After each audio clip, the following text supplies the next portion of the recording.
Hello student, welcome back to my channel AI biology and it's me Avinash Shingade. और इस video में हम discuss करने वाले हैं, मतलब एड्स का ये लास्ट वाला वीडियो होने वाला है। और इस वीडियो में हम डिस्कस करने वाले हैं जैसे कि प्रिवेंशन मेजर इस वीडियो में हम डिस्कस करेंगे।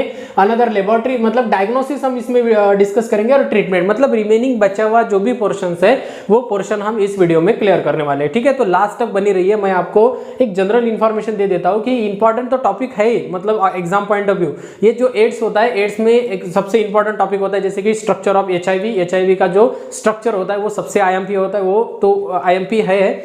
बट ये इंफॉर्मेशन भी आपके लिए आईएमपी है एग्जाम पॉइंट ऑफ व्यू, या अनदर हम कह सके जो कि आपको पर्सनल इंफॉर्मेशन जो भी चाहिए। मतलब क्या है कि अभी एडोलेसेंस एज स्टार्ट होती है, तो एडोलेसेंस एज में ये सारी इंफॉर्मेशन होना बहुत ही जरूरी हो जाता है। आपको आने वाले टाइम में आपको पता चलेगा कि ये इंफॉर्मेशन कितनी इंपॉर्टेंट होती है। ठीक है, तो ये इंफॉर्मेशन आपको पता होनी चाहिए, इसलिए भी इस वीडियो को लास्ट तक बनी रहिए। जो बायोलॉजी स्टूडेंट है वो तो रुकेगा ही रुकेगा, या अनदर कोई भी स्टूडेंट इस वीडियो पे आए तो उनको इन्फॉर्मेशन चाहिए तो आप भी इस वीडियो पर रुक सकते हो। ठीक है, तो इंपॉर्टेंट इन्फॉर्मेशन है, आपके लाइफ में भी एप्लीकेशन होने वाला है, एप्लीकेशन करना ही पड़ता है आपको। सिक्योर रहना है तो सारी बातें नॉलेजेबल, जो टोटल नॉलेज आपको होना चाहिए। ठीक है, तो जल्दी से हम स्टार्ट करेंगे, इधर उधर की बातें ज्यादा नहीं करते हुए हम जल्दी से स्टार्ट करेंगे कि प्रिवेंशन मेजर्स क्या होते हैं। किसके प्रिवेंशन मेजर देखेंगे हम, एड्स के क्या देखेंगे, प्रिवेंशन मेजर। तो किससे मतलब बचा जा सके, वो कौन सा हैबिट्स हो सकता है, या किस तरह की बातें हो सकती है जो आपको पता होनी चाहिए। ठीक है, तो देखेंगे कि एड्स हैज नो क्योर। सबसे पहली बात क्या है कि हैज नो क्योर का मीनिंग क्या है कि इसमें किसी भी तरह का इलाज नहीं है। ठीक है, तो नेक्स्ट देखेंगे कि hence the prevention is the prevention is the best choice. ठीक है, तो सबसे पहले आपको क्या बताया है कि prevention is the best choice. ठीक है, तो जो प्रिवेंशन आपको बताए जाएंगे वो बेस्ट चॉइस रहेंगे। आपको बचना, सबसे पहले ही बचना आपको एक बेहतर उपाय हो सकता है। ठीक है, क्लियर है यहाँ तक बात। तो देखेंगे फर्स्ट पॉइंट आपको क्या दिया है, द पीपल पर्टिकुलरली, आपको यहाँ people particularly those is high risk group. High risk जो ग्रुप है मैं आपको बताता हूँ, high risk group should be educated about the HIV transmission. मतलब जो कि हाई रिस्क ग्रुप होता है। आता हाई रिस्क ग्रुप हम किसे कहते हैं। ठीक है, एक तो पहली बात है जिसका इम्यून सिस्टम बहुत वीक होता है, जो जनरली बीमार रहता है, जनरली उनको इन्फेक्शन होता है। जिसका इम्यून सिस्टम बहुत लो होता है वो जनरली हाई रिस्क ग्रुप में आते हैं। या आप कह सको कि आजू बाजू में ज्यादा पेशेंट हो, आपको पता हो, जनरली वो भी बीच में रहने वाले हाई रिस्क ग्रुप में आते हैं। वो सारे ग्रुप में, मतलब हाई रिस्क ग्रुप में आने वाले जो पीपल्स होते हैं, वो जो भी लोग होते हैं, उसे एक एजुकेटेड, मतलब बेसिकली एचआईवी ट्रांसमिशन के अबाउट में ज्यादा से ज्यादा नॉलेज होनी चाहिए, उसमें ज्यादा से ज्यादा इंफॉर्मेशन होनी चाहिए। ठीक है, ये एक प्रिवेंशन होता है, मतलब आप कैसे बच सकते हैं एचआईवी इन्फेक्शन से। ठीक है, तो पहली बात है कि हाई रिस्क ग्रुप वाले को एजुकेटेड या उसके अबाउट में ज्यादा इंफॉर्मेशन होनी चाहिए। ठीक है, क्लियर है यहाँ तक बात। नेक्स्ट देखेंगे डिस्पोजल नीडल्स एंड अनदर होता है बी यूज। मतलब डिस्पोजल नीडल का मीनिंग क्या है, जैसे कि आपको नीडल लगाई है तो लगाने के बाद अनदर तो आप उसे यूज नहीं करेंगे क्योंकि वो उसमें ब्लड लगा होता है, तो उसे कहते हैं डिस्पोजल नीडल्स होती है। Dispose of properly and the immediately. पहली बात तो क्या है, वो डिस्पोज कर दो जल्दी से। आपको नीडल लगी है या अनदर किसी को भी लगी है तो लगाने के बाद वो बच्चों के हाथ में नहीं देनी चाहिए, या बच्चे खेलने के लिए लाते किधर से भी, वो सबसे खराब बात होती है। उसमें ब्लड लगा होता है और उससे एचआईवी ट्रांसमिशन हो सकता है। ठीक है, तो ये होता है प्रॉपरली डिस्पोज करो किसका, जो कि निडल्स होती है ना, जिसे हम इंजेक्शन कहते हैं मराठी में, इंजेक्शन। ठीक है, तो उसे प्रॉपरली क्या करो, डिस्पोज करो, प्रॉपरली लॉस कर दो। ठीक है, नेक्स्ट होता है सेक्सुअल हैबिट्स, जो कि sexual habits should be the change immediately. आपका जो सेक्सुअल हैबिट्स होता है, जैसे कि अनप्रोटेक्टेड सेक्स हम उसे कह सकते हैं। अनप्रोटेक्टेड सेक्स, जो अनप्रोटेक्टेड सेक्स करता है उस सेक्स को, वो जो हैबिट्स होते हैं वो चेंज कर दो। चेंज करने का मीनिंग क्या है, उससे एचआईवी ट्रांसमिशन होने का खतरा रहता है। इसीलिए मतलब क्या है कि आपको सेक्सुअल हैबिट चेंज करना है, तभी आप किससे बच सकते हो, एचआईवी इन्फेक्शन से बच सकते हो। ठीक है, जो कि प्रोटेक्टेड सेक्स होता है वो आप कर सकते हैं। ठीक है, इमीडिएटली चेंज। नेक्स्ट होता है अपना high risk group should be the refrain sorry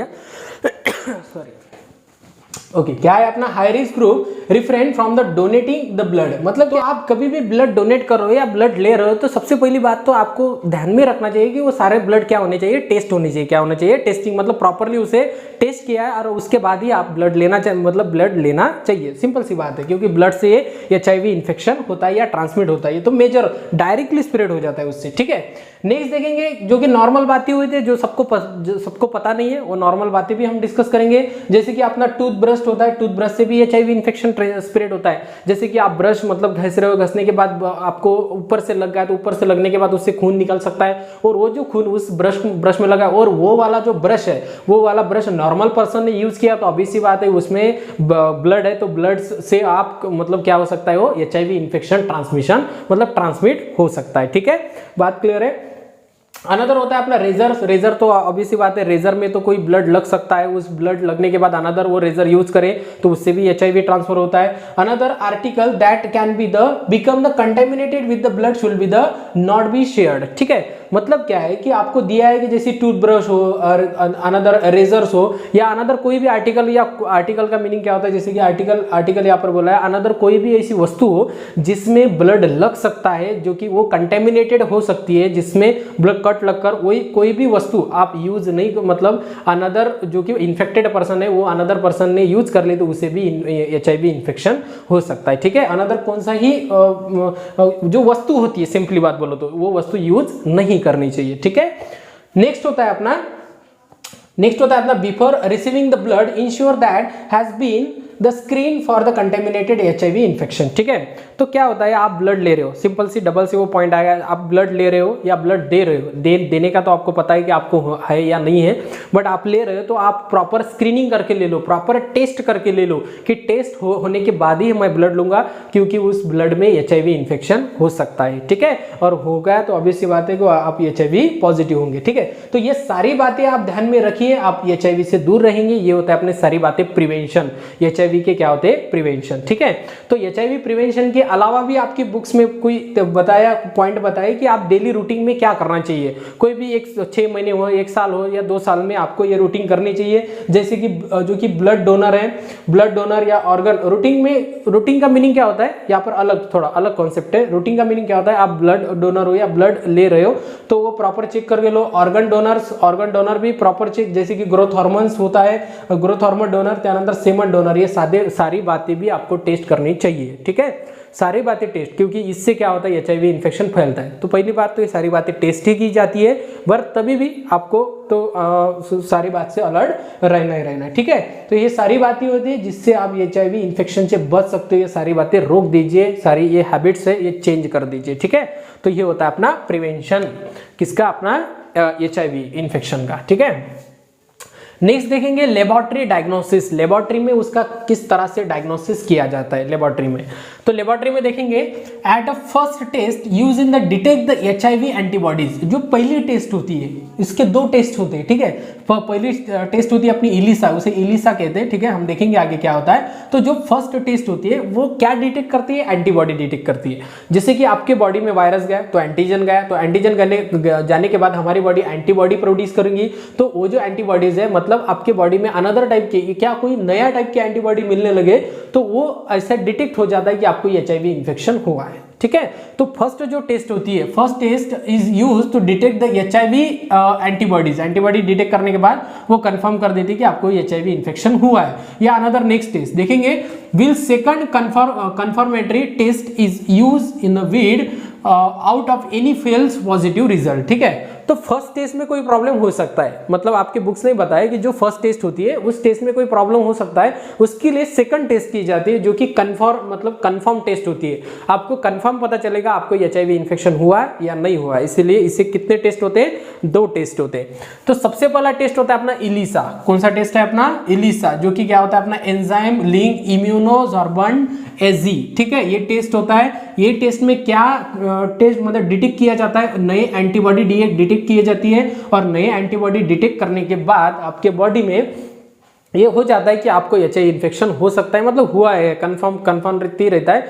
और अनदर इसमें कोई फेलिवर हुआ तो नेक्स्ट जो टेस्ट होती है वो ये होती है अपने वेस्टर्न ब्लॉट। कौन सी टेस्ट होती है अपनी, वेस्टर्न ब्लॉट टेस्ट होती है, जो कि is the highly specific test होती है। कौन सी होती है, हाईली स्पेसिफिक टेस्ट, इससे आपको कंफर्म हो जाता है कि आपको HIV इन्फेक्शन हुआ है या नहीं हुआ है। इस ऐसे 2 टेस्ट आपको किए जाते हैं, ठीक है, क्लियर बात है।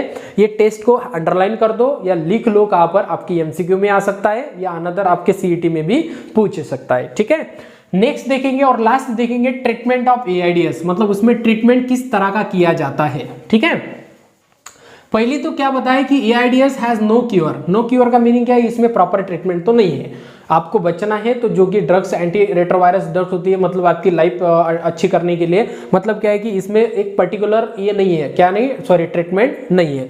यहाँ पर क्या बताया है कि सर्टन, इसमें क्या दिया जाता है, certain medicine called anti retrovirus drugs can be help and reducing the viral load, ठीक है। इसमें कौन से ड्रग्स दिए जाते हैं, anti retroviral drugs, anti retroviral drugs दिए जाते हैं। और ये ड्रग्स क्या करते हैं, it help the reducing the viral load, मतलब क्या है कि जिस पेशेंट पर ज्यादा वायरल लोड हो गया, ज्यादा वायरल लोड मतलब वायरस ज्यादा बढ़ गए, तो आपकी ऑब्वियस सी बात है उसकी लाइफ थ्रेटनिंग, मतलब उसकी डेथ भी हो सकती है। तो ये जो एंटी रेट्रोवायरस ड्रग्स होते हैं, ये क्या करते हैं, वायरल लोड कम करते हैं, उसका रिप्रोडक्शन रुका देते हैं, मतलब उसकी जो कि मल्टीप्लिकेशन है वो कम कर देते, वायरल लोड कम कर देते। त्यानंतर अनदर क्या होता है कि prolong of the life of the HIV patient. देखो मैंने HIV लिख देता हूँ, मैं लिखने के टाइम थोड़ा सा गाना वाना सुनता हूँ, इसलिए थोड़ा सा लिखने के लिए प्रॉब्लम हो जाता है। तो HIV पेशेंट मतलब क्या है कि ये जो एंटी रेट्रोवायरस ड्रग्स होती है वायरल लोड कम करते हैं और HIV पेशेंट की हेल्थ एकदम बेटर कर देते हैं, वो नॉर्मल पर्सन की तरह ही रहते हैं, ठीक है। बात क्लियर है यहाँ तक। नेक्स्ट देखेंगे कि कौन कौन से ट्रीटमेंट के लिए हम यूज करते हैं। एक होता है अपना एंटी रेट्रोवायरस थेरेपी, जिसे हम ART कहते हैं। अनदर होता है अपना TDF, जिसे टेनोफेविरस कहते हैं, ये भी आप ट्रीटमेंट के लिए यूज करते हैं। और अनदर होता है अपना EFE, जिसे इफेविरेंस ऐसे कहा जाता है, जिसमें हमें ट्रीटमेंट के लिए उसे हम क्या कहते हैं, यूज करते हैं। क्या करते हैं, यूज। बात क्लियर है यहाँ तक, सारी बातें समझ में आई। सारी बातें समझ में आए तो ऑब्वियस सी बात है कि कमेंट्स करते जाइए, कोई भी डाउट्स हो तो कमेंट करते जाइए। 1 मिनट में आपको रिवाइज कर देता हूँ। प्रिवेंशन मेजर मतलब उससे किस तरह बचा जा सकता है, तो ये सारी बातें मैंने आपको समझाई। अनदर होता है जो कि तो जो घर वाली बात होती है, तो जैसे कि टूथब्रश हो या अनदर, ये भी मैंने आपको बात बताई। नेक्स्ट वाला होता है जैसे कि लेबोरेटरी में किस तरह से डायग्नोसिस किया जाता है, 2 ध्यान में रखिए, इलिसा होता है और एक होता है अपना वेस्टर्न ब्लॉट, और लास्ट में होता है अपना ट्रीटमेंट, ठीक है, ये ट्रीटमेंट, ठीक है। तो ये सारी बातें आपको समझ में आई तो जरूर से इस चैनल को सब्सक्राइब या अनदर लाइक या अनदर आप कह सकते कमेंट्स भी कर दीजिए। और नेक्स्ट आप कोई आपके रिलेटिव्स हो जो कि 12th में है तो उनको भी शेयर कीजिए। आपके दोस्त हो सकते हैं, फ्रेंड्स हो सकते हैं, उसे भी आप शेयर कर दीजिए। ज़्यादा से ज़्यादा स्टूडेंट इस प्लेटफॉर्म पर जुड़ने चाहिए। और लास्ट तक देखने के लिए धन्यवाद।